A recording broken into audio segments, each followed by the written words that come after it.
Growing up, I played a lot of 3D platformers. Games like Super Mario 64, Spyro the Dragon, and Crash Bandicoot were where I would spend most of my time after school or just whenever I had a spare moment to just play games. As I got older and became more familiar with terminology, I came to realize that I wasn't into 3D platformers specifically, but rather I was a big fan of collectathons. And since that realization, I've been attempting to play as many of them as I can, so that I can say for sure which style of collectathons are my favorites. And in that research, one series that slipped under the radar was Ape Escape. I just never had the hardware, or I really wasn't aware that these games existed. So I thought, why not give one of these games a try and sort of document my findings? That's why today I'll be taking a look at Ape Escape 2 for the PS2. Just a quick thing to point out, I'm playing the PS4 version of this, and for some reason the PS4 version is the PAL version of the game, meaning that for better or for worse, everyone is English and everyone has slightly weird names. Not a huge deal, but it is a little confusing.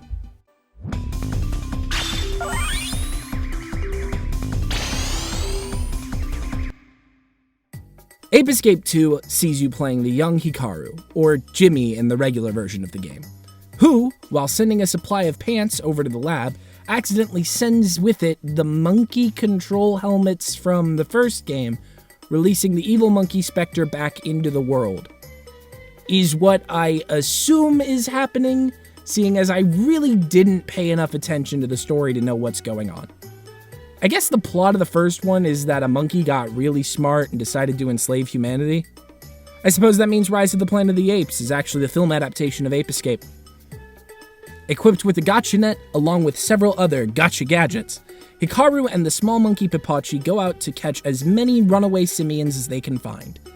And while the premise of doing this sounds ridiculous, the act of doing it is actually a lot of fun. See, Ape Escape as a series is known for being the first set of games on a home console that requires a dual analog stick controller to play. While in a normal game of this style you would move with one stick and hit buttons to use your items and equipment, in Ape Escape you use the left stick to move, the face buttons to select an item, and then you use the right stick to control that selected item.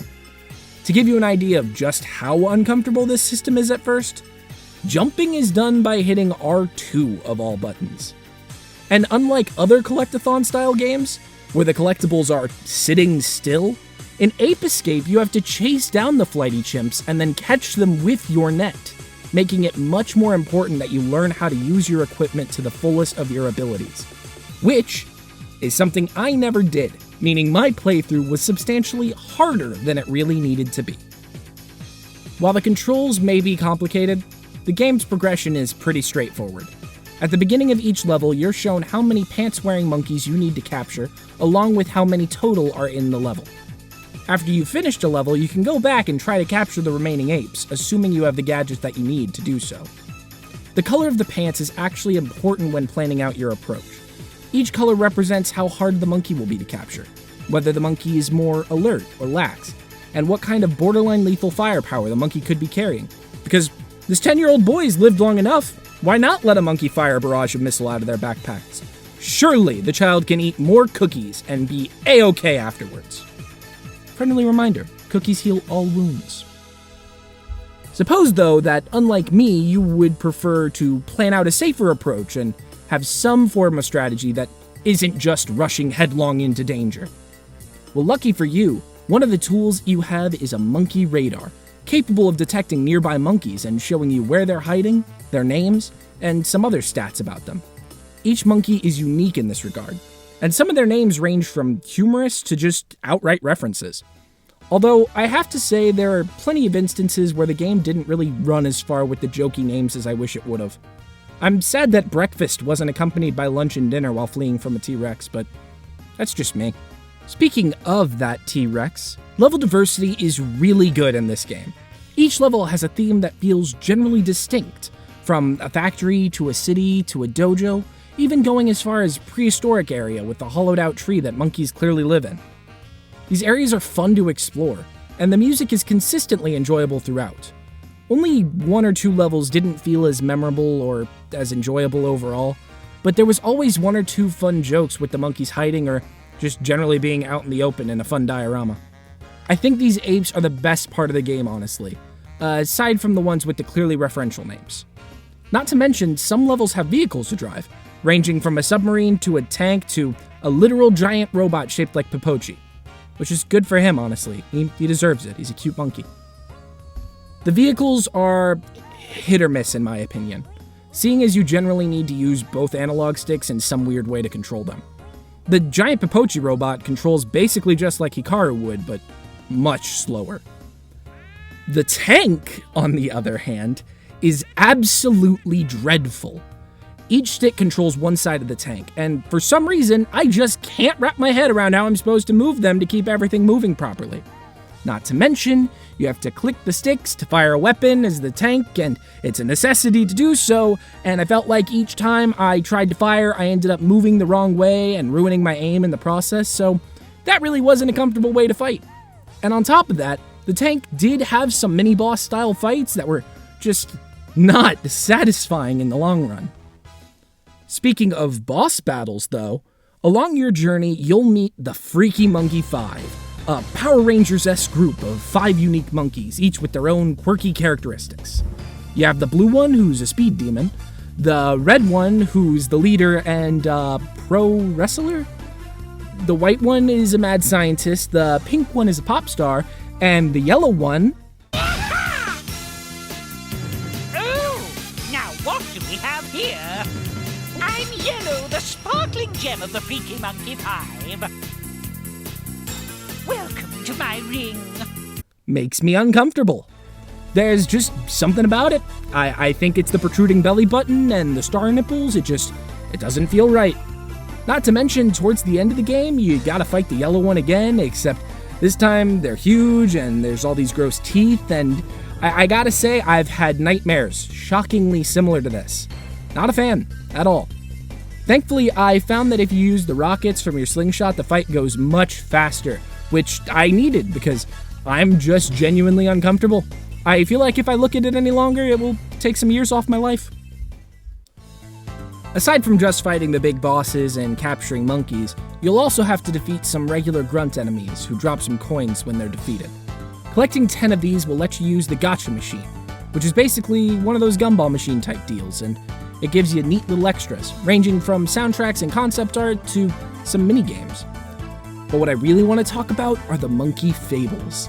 These multi-part stories are twists on old fairy tales and Aesop fables that usually end in some horrible way for the monkeys in them, ranging from something as simple as monkeys getting captured to something as insane as everyone dying. My god.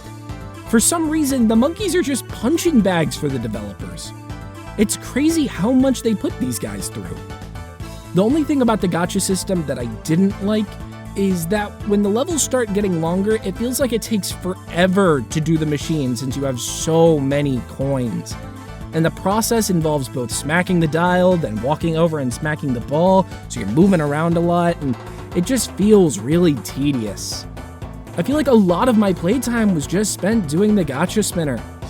The minigames you get are okay, I guess. Monkey football is alright, but it's a little chaotic. The climbing one is... no.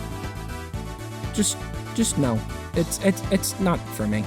Alright, that's enough dancing around in the extras, so let's get back to what happens in the main story. Well, as is to be expected, Hikaru and Popochi's chase Specter to, say it with me now, we're all expecting it, the moon, to stop him from firing his lethargy laser to make all the humans susceptible to being taken over by intelligent monkeys. I guess maybe I should have been paying more attention to the plot before now. After a really long and painful level of catching monkeys named after Star Wars, dealing with weird magnet puzzles, and climbing a painfully long set of stairs, we find ourselves face to face with Specter's giant wind-up gorilla with cymbals. I mean, in retrospect, I should have known it would come to this. Giant yellow monkey was weird, but wind-up cymbal monkey is the original nightmare fuel. After doing some light bobbing and weaving, the wind-up nightmare is replaced with a giant monkey robot, and we're put into a pretty challenging boss fight with Specter using some pretty unfair combinations of moves to win. But eventually, he goes down, and like every other monkey, he gets caught. Hikaru escapes from the exploding moon base in his UFO, because why not? And that's where it ends. However, if you boot the game back up, you'll find that Specter actually escaped getting captured, and you'll have to collect all the monkeys to stop him for good. I would tell you more about this, but honestly, the moon stairs drained me to the point where I don't want to play this game for a while. So hopefully there's something good at the end. After playing Ape Escape for the first time, I can see why people enjoyed it so much. The game is fun, humorous, and at times actually challenging, but it's really satisfying once things click into place. I can see myself going back to complete this 100% at some point in time, but it can just be a tad exhausting to play a game start to finish in a whole weekend, so I'm gonna have to give myself a little bit of a break. If you haven't played Ape Escape before and you're a fan of collectathons, I say give it a try. There's probably something in there for everyone. As long as I don't have to fight Yellow Monkey again, once was enough for me, and I don't ever want to look at it again. Thank you so much for watching me talk about Ape Escape for a long time.